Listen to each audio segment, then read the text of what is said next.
Today, I am going to discuss about Orthopedics and Neurology, Paper 2 for Physiotherapy second year students. Today, I'll discuss about head injury. Head injury. Head అంటే తల, injury అంటే గాయం అవ్వడం. ఓకేనా? తలకి గాయమైనప్పుడు ఏమవుతుంది? Head injury incidents have increased due to increased traffic and decreased traffic sense. So తలకు గాయం అవ్వడం అనేది ఎందుకు జరుగుతుందంటే ఇక్కడ మనకి పెరుగుతున్న ట్రాఫిక్ వల్ల. ఓకేనా? అలాగే ట్రాఫిక్ సెన్స్ లేకపోవడం వల్ల. అంటే చూడండి, ఇప్పుడు సిగ్నల్స్ పడతా ఉంటాయి. ఓకేనా? అక్కడ మనకి ఇండికేట్ చేస్తూ ఉంటారు, red light, green light, yellow light. Okay, అలాగే చాలా రూల్స్ అండ్ రెగ్యులేషన్స్ ఉంటాయి. ఓకేనా? అవన్నీ వాటన్నిటి గురించి అవగాహన అనేది లేనప్పుడు ఎక్కడ ఎంత స్పీడ్తో వెళ్ళాలి, ఓకేనా, ఎటువైపు నుంచి వెళ్ళొచ్చు వెళ్ళొద్దు, అవన్నీ దాని గురించి అవగాహన లేకపోవడం వల్ల కూడా రాంగ్ రూట్లో పోయి వీళ్ళు హెడ్ ఇంజరీకి గురవుతూ ఉంటారు. Most of the cases are fatal. చాలా వరకు తలకు గాయమైనప్పుడు చనిపోవడానికి దారితీస్తుంది. Head injuries are complicated by injuries to the other parts of the body, such as fractures, dislocations, and lacerations. ఒక తలకు గాయం అవ్వడమే కాకుండా ఇతర భాగాల ఫ్రాక్చర్స్ అవ్వడం, కీలు తొలగడం, అలాగే కట్ అవ్వడం అనేది చూస్తూ ఉంటాం. కాజెస్. హెడ్ ఇంజరీ దేని వల్ల జరుగుతుంది? Okay, road traffic accidents, gun shots అంటే బుల్లెట్స్ వల్ల, రాయిడ్స్ అండ్ రైవలరీ అంటే ఇక్కడ గొడవలు జరుగుతూ ఉంటాయి. ఓకేనా? దానివల్ల blow or hit on the head, తలపై కొట్టడం వల్ల. ఓకే, ఫాల్ ఫ్రమ్ హైట్, పైనుంచి పడడం వల్ల కూడా హెడ్ ఇంజరీ జరగడానికి ఆస్కారం ఉంటుంది. టైప్స్ ఆఫ్ హెడ్ ఇంజరీస్ అంటే హెడ్ ఇంజరీస్లో రకాలు. డిప్రెస్డ్ ఫ్రాక్చర్ ఆఫ్ స్కల్ అంటే మన పుర్రలో ఫ్రాక్చర్ అయి అది కిందకు ఒత్తుకుపోవడం, దాన్ని డిప్రెస్డ్ ఫ్రాక్చర్ అని అంటాం. నెక్స్ట్ వచ్చేసి subarachnoid haematoma, subdural haematoma ఏంటి? నెక్స్ట్ వచ్చేసి ఏంటి? Subdural haematoma. ఓకేనా? హెమటోమా అంటే ఏంటి? రక్తం గడ్డ కట్టడం. హెమటోమా అంటే ఏంటి? రక్తం గడ్డ కట్టడం. సో ఇక్కడ సబ్ డ్యూరల్ రీజన్ లో రక్తం గడ్డ కట్టడాన్ని సబ్ డ్యూరల్ హెమటోమా అని అంటాం. ఓకేనా? ఇక్కడ ఏమైతుంది అంటే దేని మధ్య? బ్రెయిన్ మరియు అవుటర్ మోస్ట్ కవరింగ్ మధ్య. తర్వాత ఎక్స్ట్రా డ్యూరల్ హెమటోమా. ఓకేనా? ఇక్కడ ఏమైతుంది అంటే collection of blood between inner surface of the skull and outer layer of dura matter. ఓకేనా? తర్వాత సబ్ ఎర్కనాయిడ్ హెమరేజ్. హెమరేజ్ అంటే ఏంటి? రక్తనాడులు చిత్తులాడు బ్లీడింగ్ అవ్వడం.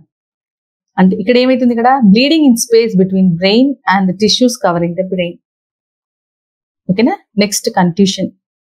ఓకేనా? ఎక్కడైతే గాయమైందో అక్కడ రక్తనాడులు చిట్లినప్పుడు దాన్ని కంట్యూషన్ అని అంటాం. లాసిరేషన్ అంటే లోపలికి తెగినప్పుడు దాన్ని లాసిరేషన్ అని అంటాం.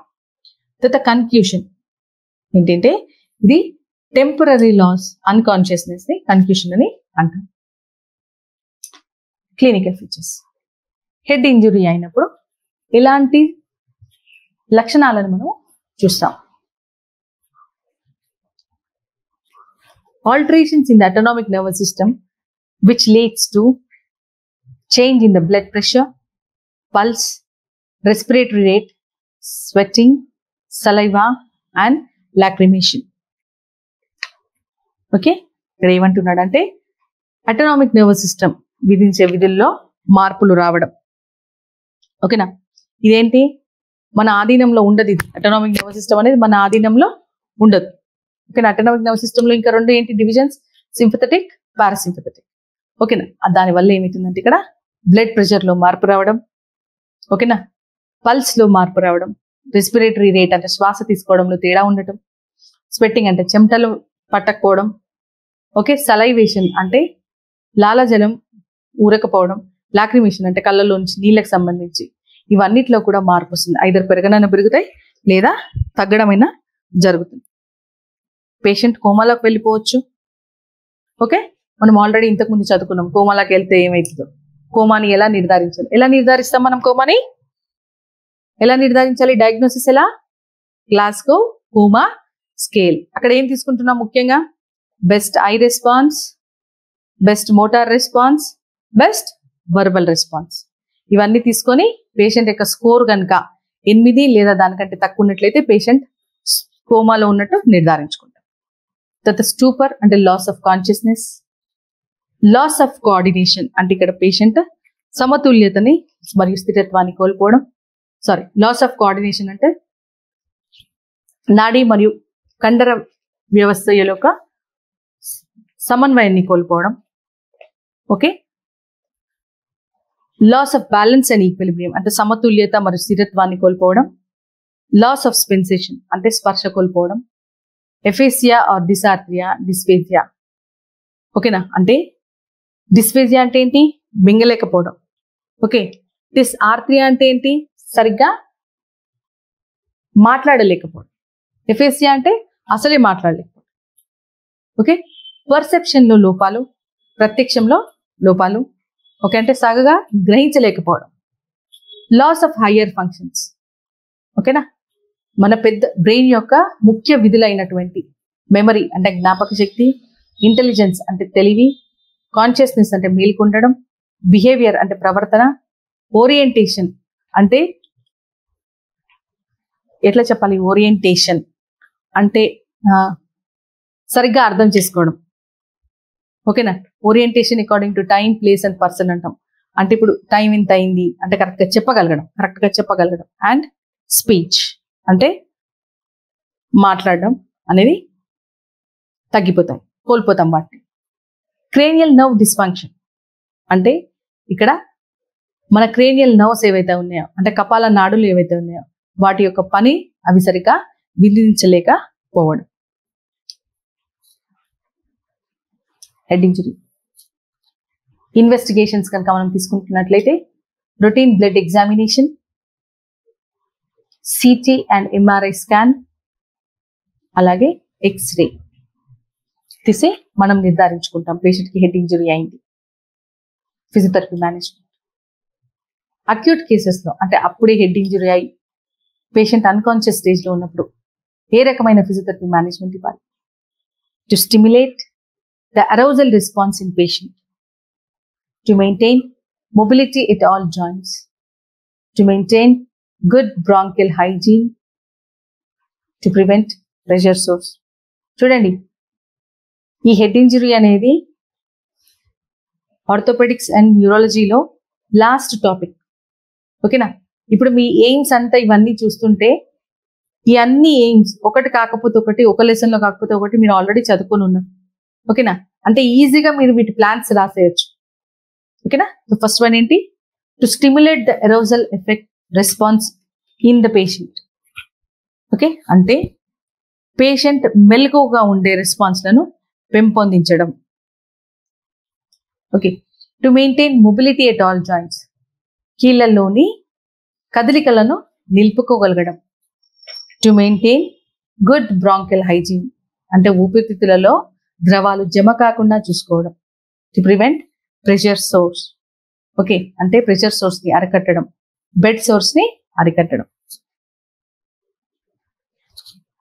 Physiotherapy management in conscious patient.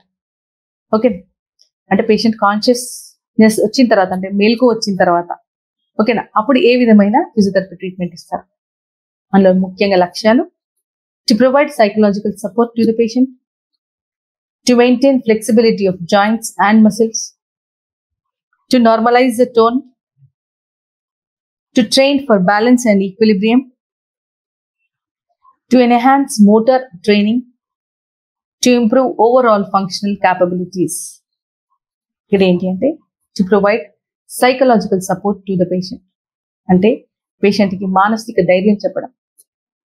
To maintain flexibility of joints and muscles. Flexibility అంటే ఎంత కావాలంటే అంత వంగే గుణం కలిగి ఉండటం, బెండ్ అవ్వే గుణం కలిగి ఉండటం. అంటే ఏంటి ఇక్కడ ఏ వేటిలలో కీళ్ళలో పూర్తి కదలికలు ఉండేటట్టు చూసుకోవాలి, అలా కండరాలలో కూడా పూర్తి పొడుగు ఉండేటట్టు చూసుకోవాలి. తర్వాత టు నార్మలైజ్ ద టోన్, అంటే కండరాలో ఉండే టోన్ని ఓకేనా దాన్ని నార్మల్ చేసుకోవడం, అంటే సహజ స్థితికి తీసుకురావడం. ఓకేనా. టోన్ అంటే ఏంటి? టోన్ అంటే కండరం రెస్ట్ లో ఉన్నప్పుడు కూడా దానిలో ఉండే మినిమం గట్టితనాన్ని, ఓకేనా, దాన్ని మనం టోన్ అంటాం. అది పెరిగినా మనం కదలికలను సరిగ్గా చేయలేము, తగ్గినా కదలికలను సరిగ్గా చేయలేము. ఓకే, తగ్గితే నార్మల్ కి తెచ్చుకోవాలి, పెంచితే ఆ టోన్ ని తగ్గించుకొని నార్మల్ కి తెచ్చుకోవాలి. To train for balance and equilibrium. ఓకేనా, అంటే ఇక్కడ బ్యాలెన్స్ అంటే స్థిరత్వాన్ని తెచ్చుకోగలగాలి, అలాగే సమతుల్యతని తెచ్చుకోగలగాలి. To enhance motor training. ఓకేనా, అంటే కండరాలకి కావలసిన విధంగా ఓకేనా బిగుసుకునేటట్టు శిక్షణ ఇవ్వాలి. To improve overall functional capabilities. Patient తన పనులు తాను చేసుకునేటట్టు పూర్తిగా నార్మల్ అయ్యే ప్రయత్నం చేయడం. డాన్స్. A multi-sensory balance stimulation is given to the patient in an appropriate manner will have a stimulating effect on reticular formation. The following stimulation includes verbal, visual, olfactory, gustatory, tactile, vestibular. ఇక్కడ ఏమంటున్నాడు, పేషెంట్కి ఎప్పటికప్పుడు వివిధ రకమైన ఉద్దీపనలు ఇవ్వాలి. ఆ ఉద్దీపనలు ఏ విధంగా ఉండాలి? వర్బల్ అంటే మాట రూపాయన, విజువల్ ఒకవేళ చూస్తున్నాడు అనుకోండి తనకు సంబంధించిన వస్తువులను చూపిస్తూ, ఆల్ఫాక్టరీ అంటే స్మెల్, గస్టేటరీ అంటే టేస్ట్, టాక్టైల్ అంటే ముట్టుకోవడం వల్ల, వెస్టిబులర్ అంటే బ్యాలెన్స్ కి సంబంధించి ఇలాంటి ఉద్దీపనలను పేషెంట్కి ఎప్పటికప్పుడు ఇస్తూ ఓకేనా పేషెంట్ని బ్యాలెన్స్ ని మనం పెంచుకోగలగాలి. ఓకేనా, ఆ రోజు మేలుకుగా ఉండేటట్టు చూసుకోవాలి. Continuous relaxed passive movements can be given for every 2 to 3 hours. ప్రతి 2-3 గంటలకు ఒకసారి పేషెంట్కి ఖచ్చితంగా పాసివ్ మూమెంట్స్ చేయించాలి. Positioning the patient in appropriate positions. పేషెంట్ని సరి అయిన స్థితిలో ఉంచడం. Postural drainage except head down position and suctioning periodically to maintain bronchial hygiene. ఓకేనా, పేషెంట్ని పోస్టరల్ డ్రైనేజ్ కి ప్లేస్ చేయాలి. ఒక హెడ్ డౌన్ పొజిషన్ ని మాత్రం ఉపయోగించద్దు, ఎందుకంటే ఆల్రెడీ హెడ్ ఇండ్యూజీ అయింది కనుక మనం హెడ్ డౌన్ పొజిషన్ కనుక ఎన్నుకున్నట్లయితే ఇంకా బ్రెయిన్ లో ప్రెషర్ పెరుగుతుంది కనుక ఇంకా ఇబ్బందికి గురి చేస్తాం కనుక మనం ఆ పొజిషన్ ని ఎన్నుకోవద్దు. అలాగే సక్షనింగ్ అంటే సక్షన్ మెషిన్ ని ఉపయోగించి లోపల జమైన బలగరాన్ని తీసివేయడాన్ని సక్షనింగ్ అని అంటాం. ఈ రెండు చేస్తూ పోస్టరల్ డ్రైనేజ్ మరియు సక్షనింగ్ చేస్తూ ఊపిరితిత్తులను ఆరోగ్యంగా ఉండేటట్టు చూసుకోవాలి. Nebulization can be given prior to the postural drainage to loosen the secretions. ఓకేనా, లోపల సెక్రీషన్స్ అంటే ద్రవాలు కనుక గట్టిగా ఉన్నట్లయితే ముందుగా న్యూబిలైజేషన్ థెరపీని వాడి ఓకే ఆ సెక్రీషన్స్ ని లూజ్ అయ్యేలా చూసుకొని ఈజీగా బయటకు వచ్చేటట్టు చూసుకొని తర్వాత పోస్టరల్ డ్రైనేజ్ ని మనం పేషెంట్ ని ప్లేస్ చేయాలి. The following methods are adapted to prevent pressures or bed sores. ఈ క్రింది విధానాలను పద్ధతులను పాటిస్తూ మనం బెడ్ సోర్స్ కానివ్వండి లేదా ప్రెషర్ సోర్స్ కానివ్వండి అరికట్టవచ్చు. ఒకటి use of air or water bed, air bed లేదా వాటర్ బెడ్ ని ఉపయోగించడం. Change of position every 2 hours, ప్రతి 2 గంటలకు ఒకసారి పేషెంట్ యొక్క పొజిషన్ ని మార్చడం. Careful inspection of risky areas, ఎక్కడైతే ఒత్తిడి ఎక్కువ వస్తుంది అని మనకి తెలుసో అక్కడ ఆ చర్మాన్ని రోజు చెక్ చేసుకోవడం. అవాయిడ్ క్రీజెస్ ఓవర్ బెడ్ పైన ముడతలు లేకుండా చూసుకోవడం. Apply talcum powder to maintain dryness of skin, చర్మం పొడిగా ఉండేటందుకు పౌడర్ ని మనం అప్లై చేసుకోవడం. In case of pressure source has occurred even after taking necessary precautions. ఓకేనా, ఇన్ని జాగ్రత్తలు తీసుకున్నా కానీ ఒకవేళ బెడ్ సోర్స్ కనుక అయినట్లయితే apply papaya dressings, cryotherapy in the form of massage around the wound, UVR మరియు ఐఆర్ఆర్. ఓకేనా, ప్రెషర్ సోర్స్ కనుక ఏర్పడ్డట్లయితే పాపాయా డ్రెస్సింగ్ ని అప్లై చేయడం, క్రయోథెరపీని వాడటం, యూవీఆర్ మరియు ఐఆర్ఆర్ థెరపీని వాడటం. Next, develop good rapport with the patient, counsel the patient and explain the importance of physiotherapy. పేషెంట్తో మాట్లాడి మన మధ్య ఉన్న సంబంధాన్ని పెంచుకోవడం. ఓకేనా? అంటే పేషెంట్ డాక్టర్కి సంబంధించి. కౌన్సిల్ ద పేషెంట్, పేషెంట్కి సరి అయిన ప్రేరణ ఇవ్వాలి. ఫిజియోథెరపీ ఏ విధంగా సహాయపడుతుందో చెప్పండి. ఫిజియోథెరపీ యొక్క ప్రాముఖ్యతను గురించి వివరించండి. Provide moral, spiritual, social support to the patient. పేషెంట్కి అన్ని రకాలైన సపోర్ట్ ఇవ్వాలి. సోషల్గా అవనివ్వండి, స్పిరిచువల్గా అవనివ్వండి, మోరల్గా. ఓకేనా? Encourage the patient to involve in self care activities. Patient తన పనులు తాను చేసుకునేటట్టు మనం వారిని ప్రేరణ ఇవ్వాలి, ఎంకరేజ్ చేయాలి. Hemiplegic patients have the tendency of neglecting affected site. To prevent this, feeding, medications should always be given from the affected side. Ask the family members to talk to him by standing towards the affected side. ఒకవేళ head injury అయి పేషెంట్కి కనుక పక్షపాతం వచ్చినట్లయితే ఆ పేషెంట్స్కి ఏమైతుంది అంటే ఏ సైడ్ అయితే ఎఫెక్ట్ అయిందో ఆ సైడ్ని వాళ్ళు నిర్లక్ష్యం చేస్తూ ఉంటారు. అటు సైడ్ వాళ్ళది కాదు అనుకుంటూ ఉంటారు. సో దాన్ని మనం అరికట్టాలి. అందుకని చెప్పేసి ఎటు సైడ్ అయితే ఎఫెక్ట్ అయిందో అటు సైడ్ నుంచే పేషెంట్కి మనం ఫీడింగ్ ఇవ్వాలి. అంటే ఏం తినిపించాలనుకున్నా అటువైపు నుంచే తినిపించాలి. మందులు ఇవ్వడం కూడా వైపు నుంచే ఇవ్వాలి. మాట్లాడడం కూడా అటువైపు నుంచే చేయాలి. To improve muscle tone, electrical muscle stimulation, PNF and suspension therapy are given. ఒకవేళ కండరాలలో టోన్ని పెంచాలి అనుకుంటే స్టిమ్యులేటర్ని ఉపయోగించవచ్చు. పిఎన్ఎఫ్ టెక్నిక్స్ని ఇచ్చి అలాగే సస్పెన్షన్ థెరపీని ఉపయోగిస్తూ మనం పేషెంట్ యొక్క కండరాల యొక్క బలాన్ని పెంచుకోవచ్చు లేదా టోన్ని పెంచుకోవచ్చు.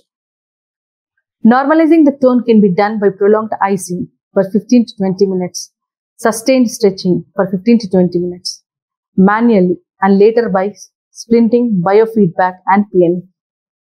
అయితే ఒకవేళ కండరాలలో టోన్ కనుక తగ్గినట్లయితే దాన్ని మనం పెంచుకోవాలి. ఒకవేళ ఎక్కువగా ఉన్నట్లయితే దాన్ని తగ్గించుకొని నార్మల్గా వచ్చేటట్టు చూసుకోవాలి.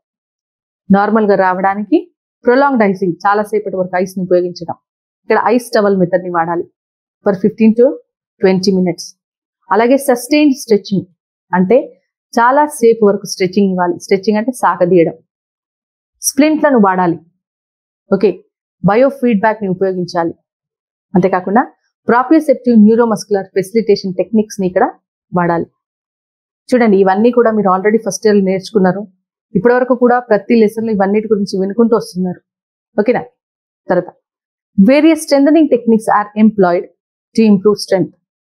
కండరాల యొక్క బలం పెంచడానికి వివిధ రకాల రెసిస్టెడ్ ఎక్సర్సైజ్ పేషెంట్కి చేయించాలి. Suggest various aerobic exercises to improve cardiovascular endurance. ఓకేనా? వివిధ రకాలైన ఏరోబిక్ ఎక్సర్సైజ్లను చేపిస్తూ పేషెంట్ యొక్క కార్డియోవాస్కులర్ ఎండ్యూరెన్స్ అంటే గుండె మరియు రక్తనాడుల యొక్క పనితనాన్ని పెంచుకోవాలి.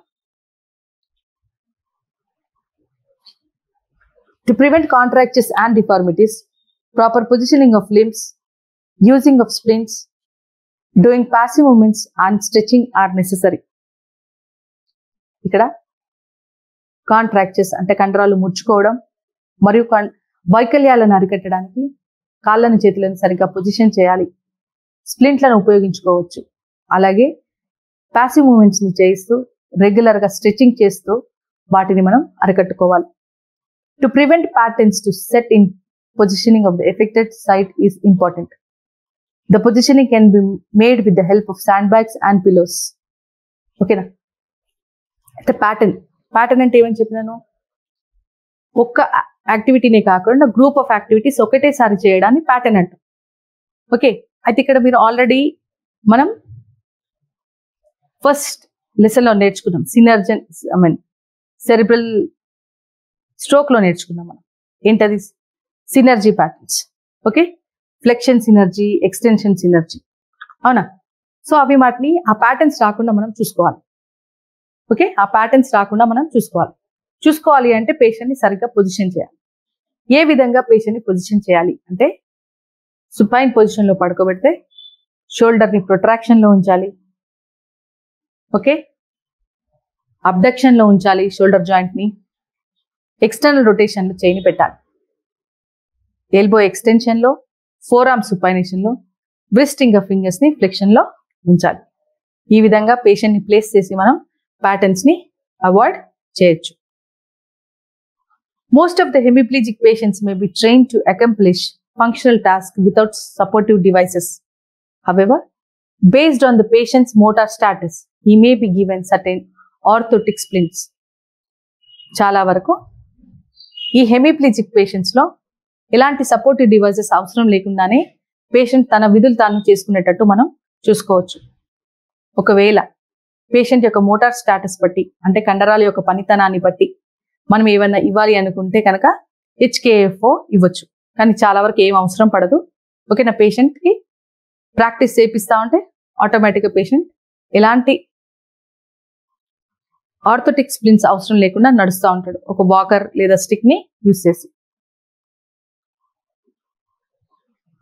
ఓకేనా,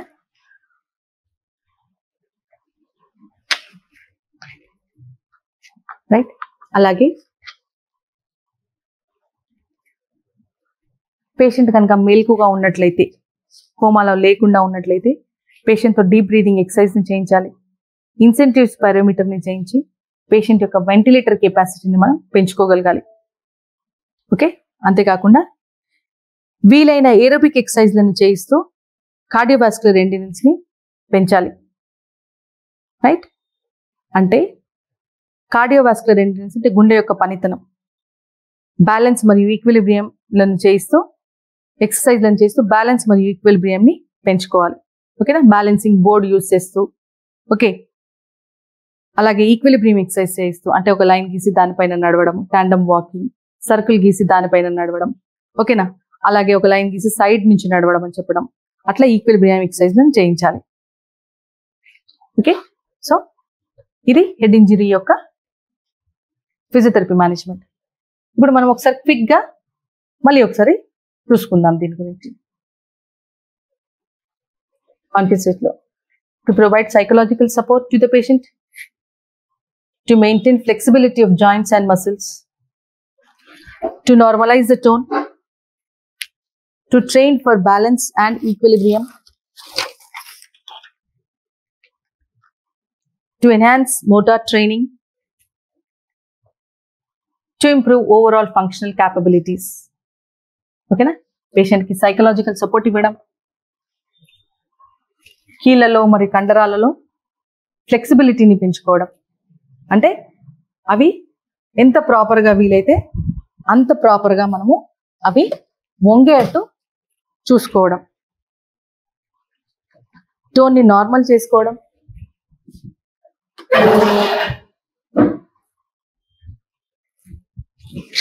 అలాగే to train for balance and equilibrium. Patient balance అంటే స్థిరత్వం మరియు సమతుల్యతని మనము పెంచుకోవడం. టు ఎన్హాన్స్ మోటార్ ట్రైనింగ్ అంటే కండరాలు ప్రాపర్గా పనిచేసేటట్లు చూసుకోవడం. అంతేకాకుండా to improve overall functional capabilities. Patient తనంతలు తాను ఎవరి మీద ఆధారపడకుండా తన పనులు తాను చేసుకునేటట్టు చూసుకోవడం. ఎయిమ్స్ పేషెంట్కి అన్ని రకమైన ఉద్దీపనలను ఇవ్వడం, మేల్కోగా ఉండే ప్రయత్నం చేయడం. దానికోసమని verbal, visual, olfactory, gustatory, tactile, vestibular ఉద్దీపనలను ఇవ్వడం. కంటిన్యూస్ రిలాక్స్ పాసివ్ మూమెంట్స్ ఇవ్వాలి ప్రతి 2-3 గంటలకు ఒకసారి. అలాగే positioning the patient in appropriate positions, పేషెంట్ని సరి అయిన స్థితిలో ఉంచగలగాలి. Postural drainage except head low position and suctioning periodically to maintain bronchial hygiene. ఓకేనా, ఇక్కడ పోస్టరల్ డ్రైనేజ్ అంటే ఏంటి? ఇక్కడ మనం పేషెంట్ని భూమి డిఫరెంట్ పొజిషన్స్లో ప్లేస్ చేసి భూమి ఆకర్షణ శక్తి సహాయంతో ద్రవములను బయటికి రప్పించే పద్ధతిని పోస్టరల్ డ్రైనేజ్ అంటాం. సో ఆ పొజిషన్లో పేషెంట్స్ని యూజ్ చేస్తూ లంగ్స్ క్లీన్గా ఉండేటట్టు చూసుకోవాలి. పేషెంట్ మేలుకో ఉన్నాడు అనుకుంటే బ్రీదింగ్ ఎక్సర్సైజ్లు చేయించాలి. అలాగే సక్షనింగ్ చేస్తూ పేషెంట్ దగ్గి తీసేయగలిగితే ఓకే, లేదంటే సక్షనింగ్ చేస్తూ ఊపిరితిత్తులు హెల్దీగా ఉండేటట్టు, క్లీన్గా ఉండేటట్టు చూసుకోవాలి. పేషెంట్ని పోస్టల్ డ్రైనేజ్కి ప్లేస్ చేసే ముందు న్యూబిలైజేషన్ థెరపీని ఇవ్వాలి. ఓకేనా? ఈ న్యూబిలైజేషన్ థెరపీ ఇవ్వడం వల్ల లోపల ఉన్న ద్రవాలు పల్చబడతాయి.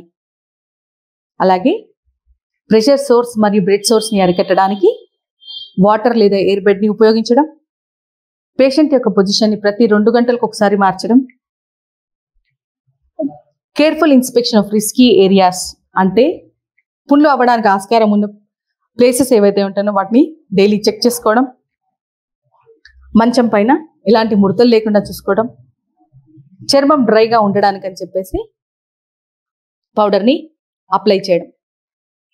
ఇంత చేసినా కానీ ఒకవేళ ప్రెషర్ సోర్స్ కనుక ఏర్పడ్డట్లయితే applying papaya dressing, giving cryotherapy, UVR and IR therapy.